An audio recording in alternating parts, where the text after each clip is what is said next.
Aí, pode falar. Boa noite, nós somos o grupo composto por mim, Ana Beatriz e pelo Lucas. E hoje a gente vai apresentar a lista 5 de PD da disciplina de projeto de algoritmo. Bem, aqui primeiro mostrando nosso README, a gente colocou os nossos nomes, matrículas.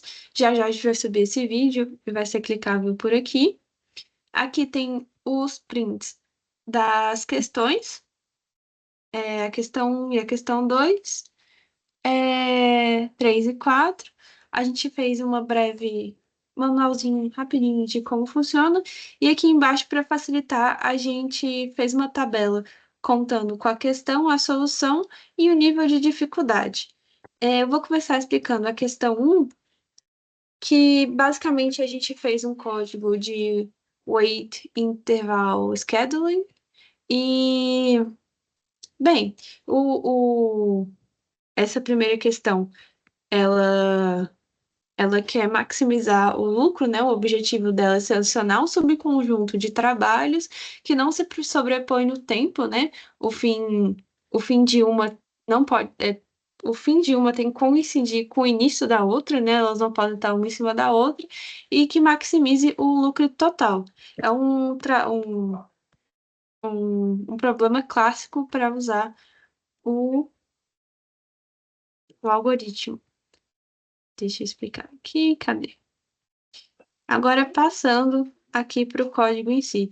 É bem simplesinho. Primeiro, o primeiro passo foi agrupar e ordenar os trabalhos pelo end time. Depois, a gente prepara a lista de end time para a busca binária.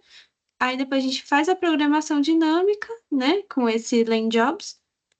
E a gente faz o preenchimento da tabela, né? Ele vai percorrer cada trabalho em ordem crescente do end time, do término. Aí a gente usa uma busca binária para encontrar o último trabalho que vai terminar antes ou exatamente quando esse primeiro trabalho for concluído. Isso vai garantir que não haja sobreposições, né? E aí depois disso a gente faz o retorno do lucro máximo possível. Esse algoritmo ele tem a complexidade O de n log n, né? Então, para cada trabalho, uma busca binária mais uma operação constante. Por isso, o n log n. E agora, passando para a questão 2, que a gente usou Bellman Ford. Bem, aqui explicando um pouquinho sobre a questão, a questão, né, vai utilizar uma variação, que a gente vai usar a variação do Bellman Ford, ele vai ser para encontrar o menor custo de uma viagem entre duas cidades. Então, cada ponto aqui vai ser uma cidade e, e vai ter um número máximo de paradas. É isso que pede o problema. Aí, a nossa solução usando o Belmont Ford. Cadê? Aqui. Primeiro, a gente inicializa a distância. Aqui. Depois, a gente usa o algoritmo de Belmont-Ford com o K mais um.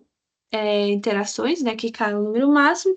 Então, o Bellman Forte, tradicionalmente, ele executa em n-1 interações, mas a gente utiliza o k mais um interações porque o k é o número de paradas, então k mais um vai ser o número máximo de voos, né, contando com o nó inicial. Então, o temp é uma cópia de distância, né, para evitar atualizações simultâneas, né? Então, você vai preservar a rodada anterior ocorrida. Depois a gente faz o relaxamento das arestas, né? Então, para cada aresta, cada voo, o U vai o para V, né? Então, com custo cost, cadê aqui? Com custo cost que vai verificar a cidade, a cidade anterior, que é alcançada. E aí, depois disso, a gente só atualiza a distância e verifica os resultados. A complexidade desse daqui é K vezes E, né? Que é onde o E é o número de voos e o K é o número de interações. E é isso. Agora eu vou passar a palavra para o Lucas. Boa noite. Eu vou estar agora falando um pouco sobre a questão 3 e 4. E se a Márcia puder abrir, por favor. Bom, analisando um pouco a questão 3, foi um problema pegado do Let's Code, e nela basicamente pede para a gente estar fazendo o seguinte, contar quantas combinações de crimes podem ser feitas usando N membros, de forma que o lucro total seja pelo menos mini profit. E cada crime exige uma quantidade de membros e gera um lucro específico. Isso foi basicamente o resuminho do que essa questão está pedindo. E meio que ela dá algumas constantes, e para isso a gente vai estar aplicando dentro da solução dela. Visando resolver esse problema, o que a gente utilizou? A gente aplicou a programação dinâmica, simulando a inclusão ou não de cada crime, respeitando o limite de membros e o lucro mínimo exigido. Basicamente, a gente utilizou o algoritmo do Knapset, o da mochila, e como vocês podem estar olhando, a gente utilizou a seguinte lógica. Primeiro criamos uma DP, onde a gente incluiu o I e o J. O I seria o número de membros usados, e o J seria o lucro acumulado dentro da operação. Aí depois começamos com com DP igual a 1, que é nenhum crime cometido e nenhum lucro. Para cada crime que foram ocorridos, a gente atualiza a DP de trás para frente. Se ainda tivermos membros suficientes, consideramos que a inclusão do crime. O lucro é capacitado em min profit para não ultrapassar os limites, e no final somamos todas as formas para saber o resultado de crimes ocorridos. Agora falando um pouco da questão 4. Bom, a questão 4, ela é uma questão também do Let Code, e ela é uma questão de nível médio. Eu não falei, a questão anterior ela é de nível difícil.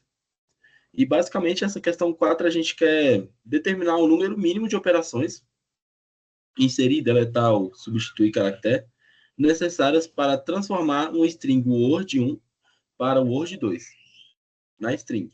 Aí, para a gente resolver, a gente utilizou um clássico algoritmo, que é o sequence aligned, com custos fixos para inserção e deleções e substituições.